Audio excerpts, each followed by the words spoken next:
திராவிட அரசியலையே இன்றைக்கு பலர்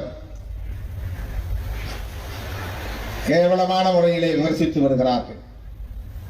திராவிட அரசியலை எதிர்க்கிறார்கள் என்றால் அது பண்டிதர் அயோத்திதாசரின் அரசியலை எதிர்ப்பதாக அமையும். திராவிட அரசியலை எதிர்க்கிறார்கள் என்றால் அது திமுக பெரியார் என்கிற அளவிலே மட்டும் நின்று விடாது. அது புரட்சியாளர் அம்பேத்கரின் அரசியலையே எதிர்ப்பதாகத்தான் அமையும். அதனால்தான் விடுதலை சிறுத்தைகள் கட்சி இன்றைக்கு திராவிட முன்னேற்ற கழகத்தின் தலைமையிலான மதசார்பற்ற முற்போக்கு கூட்டணியில் இணைந்து உறுதியோடு நிற்கிறோம்.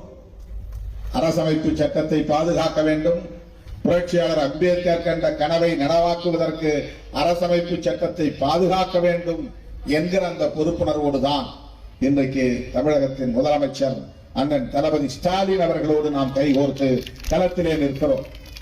இதனால் பல்வேறு அவதூறுகளை விடுதலை சிறுத்தைகளுக்கு எதிராக எனக்கு எதிராக பரப்புகிறார்கள். திராவிட முன்னேற்ற கழகத்துக்கு கட்டுப்பட்டு நாங்கள் உழன்று கிடக்கிறோம் என்று விமர்சிக்கிறார்கள்.